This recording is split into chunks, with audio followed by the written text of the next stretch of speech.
Yon, magandang gabi mga boss. Ngayon, may repair naman tayo, lead wall, aero lead. Ito, pakita ko. Yan.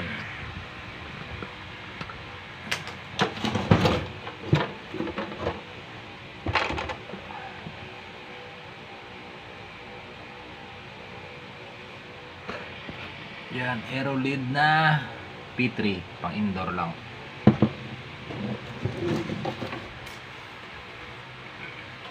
Ito, sasak natin. Ito, wala na palang screen, tinanggalan ko na. Yan siya.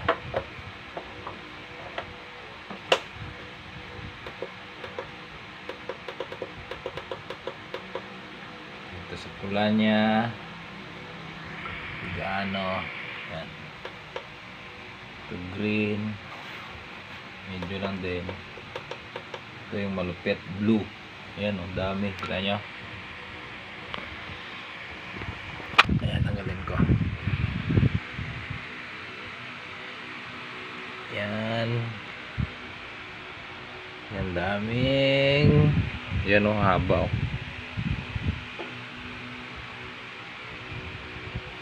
So, yung i-repair natin ngayon.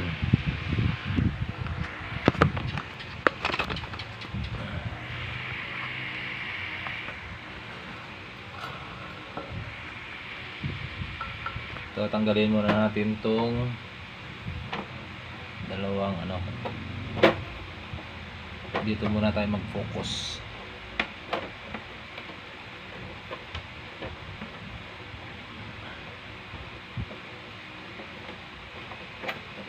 Ayan, itong isa, saka itong isa din. Ayan, dito muna tayo mag-focus.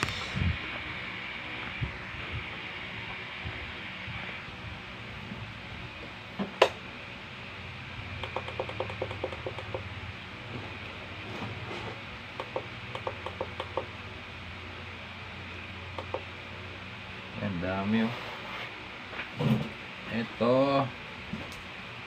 ito muna unahin natin yung mga mic.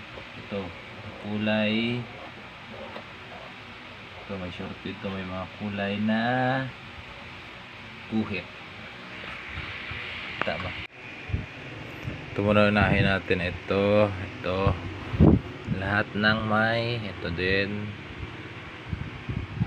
Tapos meron din dito sa gilid. Yan. Ito gamitan natin ng hot air. Yan mga boss. Ito muna unahin natin.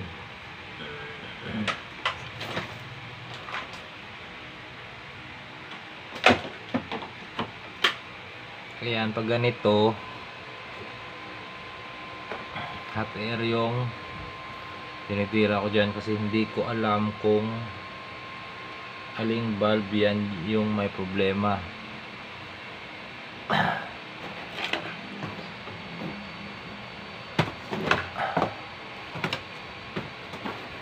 Kaya yung hot air muna, tirahin siya natin ng hot air.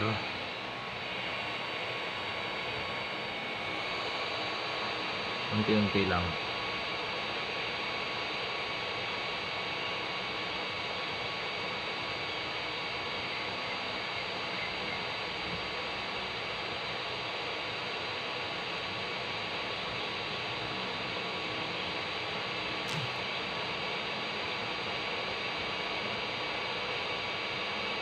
Wala, kaya bumigay. Medyo yun siya mga boss, kita nyo.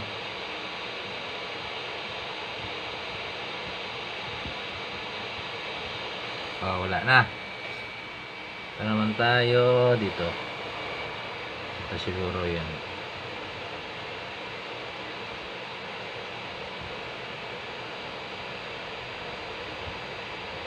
Hot air yung gamit ko pag mga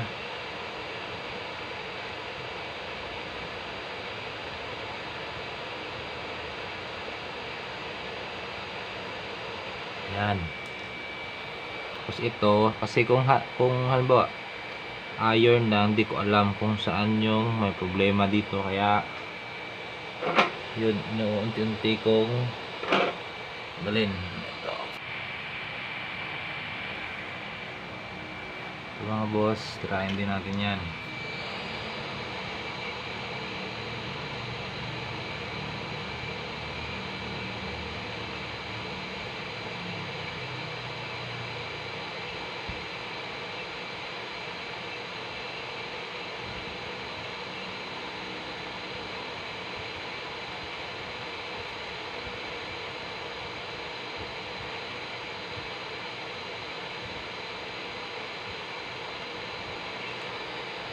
Oh, meron pa. So,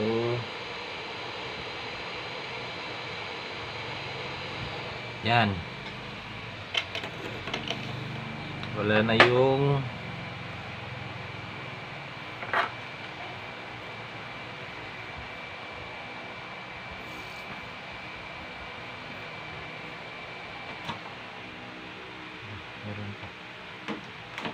meron pa mga boss, may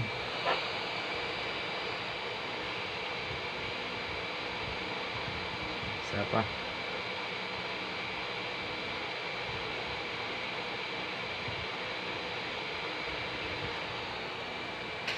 Ayan.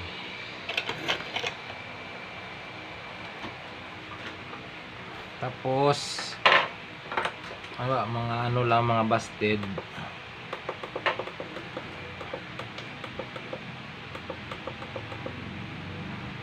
Yan, mga ano na, mahina na yung ilaw niya. Yan o, ito mahina na, itong tatlo, saka ito,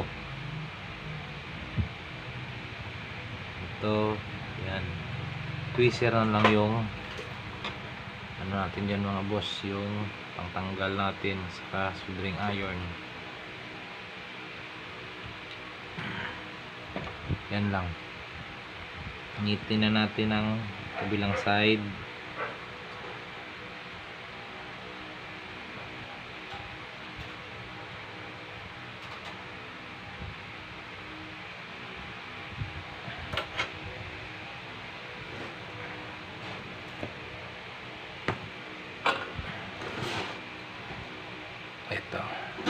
Itong isang tweezer yung gamitin natin kasi mas matulis to. Yan, tapos medyo tulak na lang. Yan, okay na. Itong tatlo.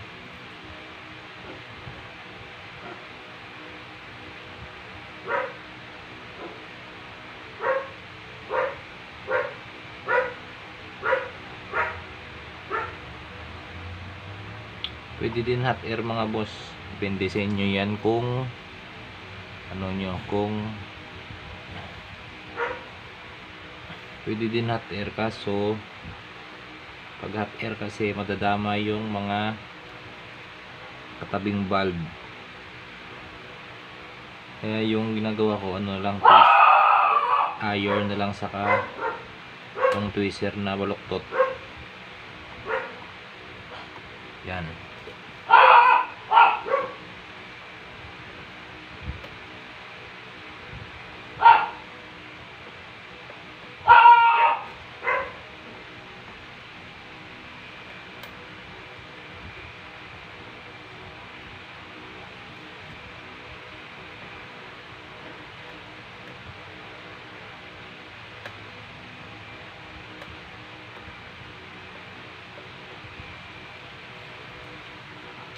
Yan mga boss. Ito pa isa.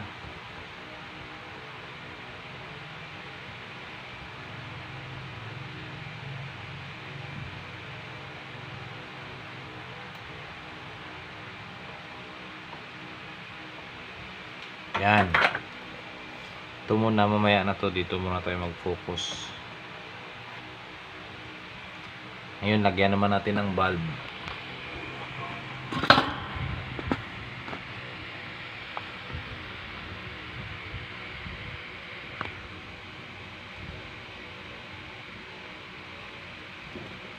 Yan, patayin natin muna mga boss. Tapos lagyan natin ng soldering flux. Walang tayo ng ito konti.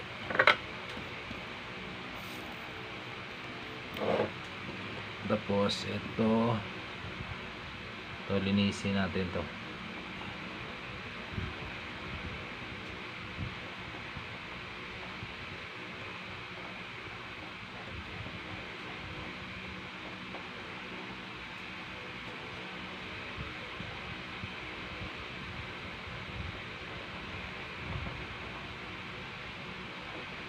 Yan yung step by step.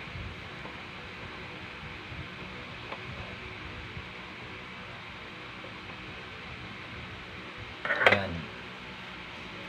Tapos after nyan, lagay na tayo ng bulb.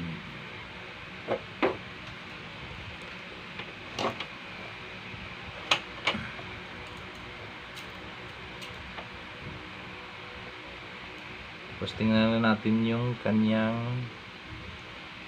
positioning ng bulb.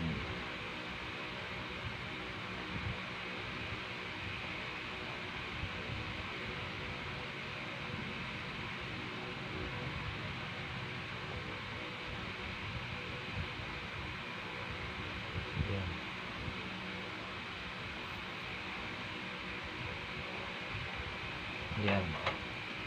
Yan, isang lagayan na ng mga boss para pag sulda natin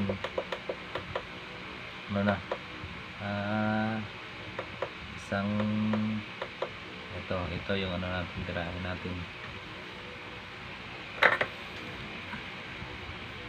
Ito pala yung gamit ko na iron mga boss. Yan, adjustable siya. Adjustable temperature niya. Yung pag nagtanggal ako ng bulb, mga 350 pataas. Pag nagkabit naman ako, yan, mga 300 na lang. Tapos yun, sausaw natin sa soldering flux. Tapos natin sa basahan, ipahid para malinis. Yan. Tapos ito yung pala yung gamit ko na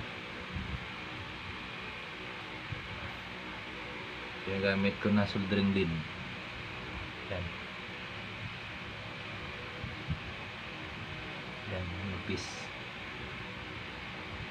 Ito nga boss, kita nyo ba? Yan. Step by step yan mga boss, para at least masundan nyo. Lagay lang tayo ng konting lead. Tapos kimpitin na natin yung bulb. Unahin natin yung common sa kanan bandang baba. Tapos ito yung pula niya sa kanan bandang taas. Tapos ito yung sa kaliwa niya, yung sa taas, ito yung green. Tapos yung sa bandang baba, ito yung sa blue. Ayan, okay na siya mga boss, isa. Tapos lagay naman tayo ng lead.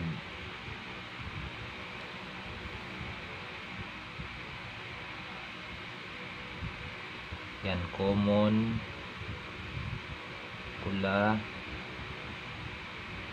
Pag umilaw na yung pula, ibig sabihin okay na yan, dito na sa kabila. Green, saka blue. Yan, kompleto na mga boss.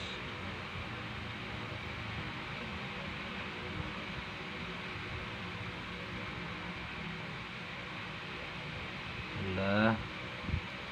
Judiin natin ng konti. Green, saka blue.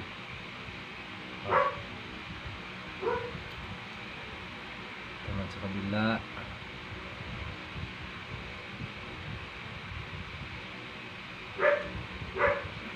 Ilaw na yung pula, okay na yan. Green sa kaliwa bandang taas, saka blue. Yan, sausaw naman natin yung dulo ng iron natin, yung soldering tip. Ito, ayan. ito pag medyo ano na, medyo madumi na, sausawan natin sa soldering paste, tapos kahit natin sa basahan, tapos lagay tayo ng konting lid.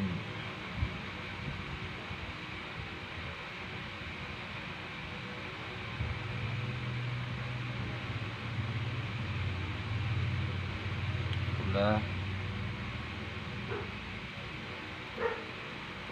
Yan na mga boss, dali lang, di ba? Nanginginig yung kamay ko ah.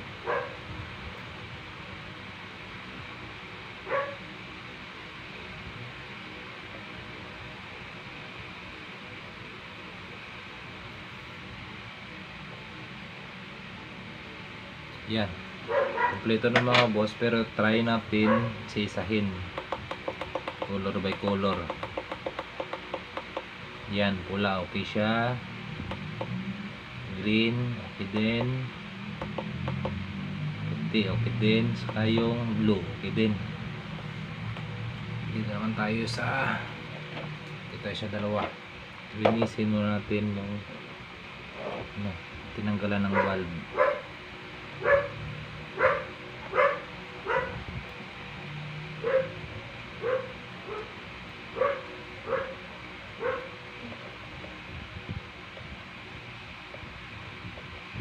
Yan.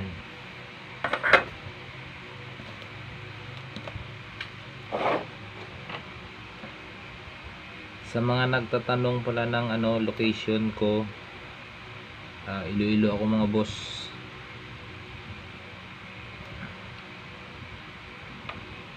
Kaya kung may gusto magpa-repair na medyo malayo, yan, may mga tropa naman tayo na na sa ibang lugar na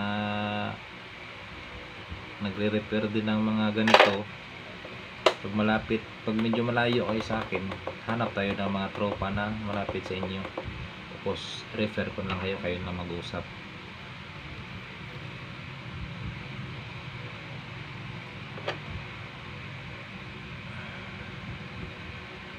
Natin yung common, tapos pula. Yun, bandang kaliwa sa taas green, bandang bandang kaliwa sa baba blue. Yan mga boss. Ito isa.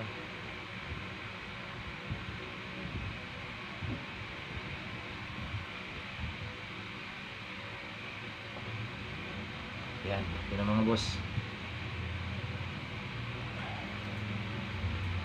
Tapos dito naman tayo sa topi na. Dito naman tayo banda. Ito mga kulang. Kuha tayo ng konting soldering flux. Lagyan natin to sabay na linis.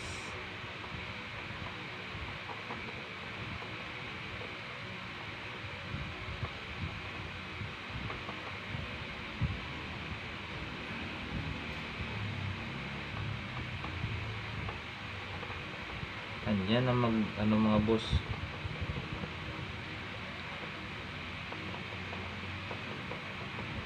Yan. Pero dapat yung soldering tip nyo ito, patayan, dapat matulis. Ito pala yung mga sample na ginagamit ko mga boss. Order ako sa Shopee. Yan. Ang ganyang yan. Yan. Yan, matutulis yan mga boss. Ito yung ginagamit ko. Pag medyo hindi na matulis yung yung tip ko, ito yung pinapalit. Ito yung pinapalit ko. Shopee meron yan mga boss. Marami, pili lang kayo. So balik tayo dito na mga boss. Lagay natin ang valve ng piraso, 2, 4, 6.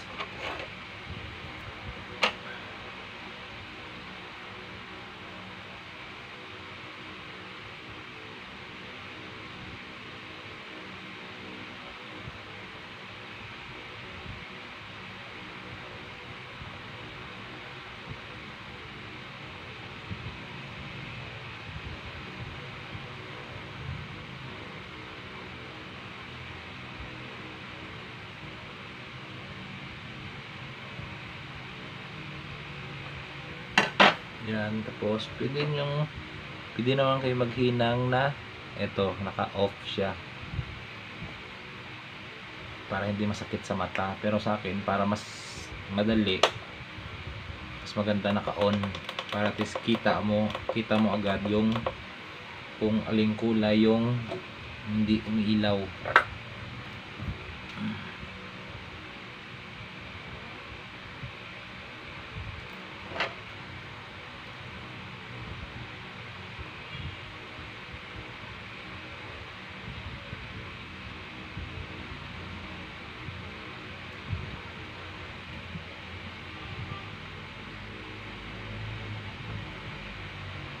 Isa.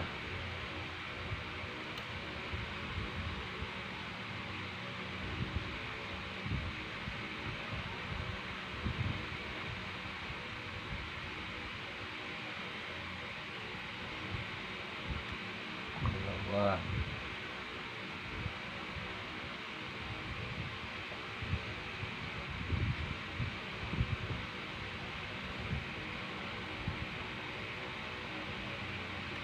Tatlo.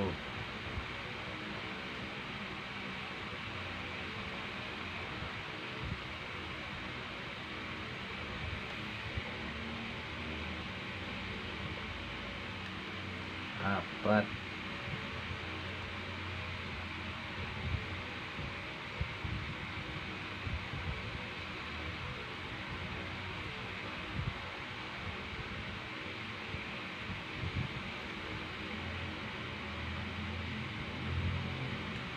Lima.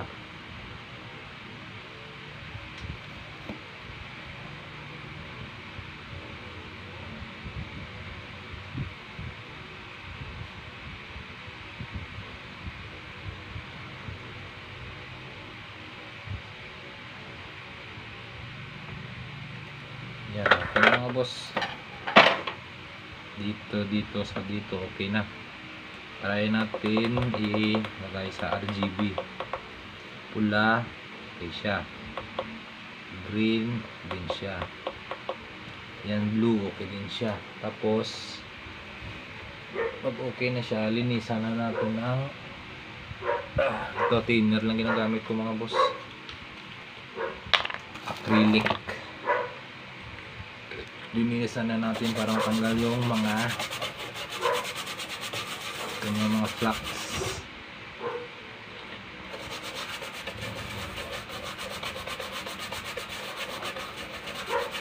Para at least malinis sa tingnan. Yan. Tapos yun, pag natuyo na,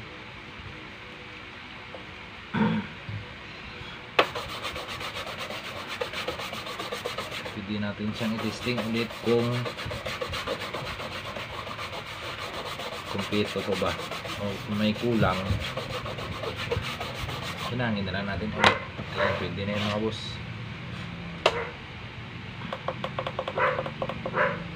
Ayan, pula okay, green okay, ayan, blue okay.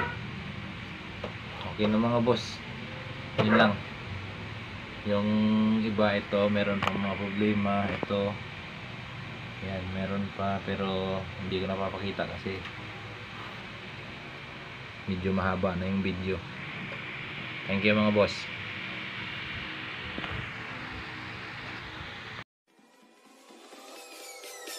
Peace.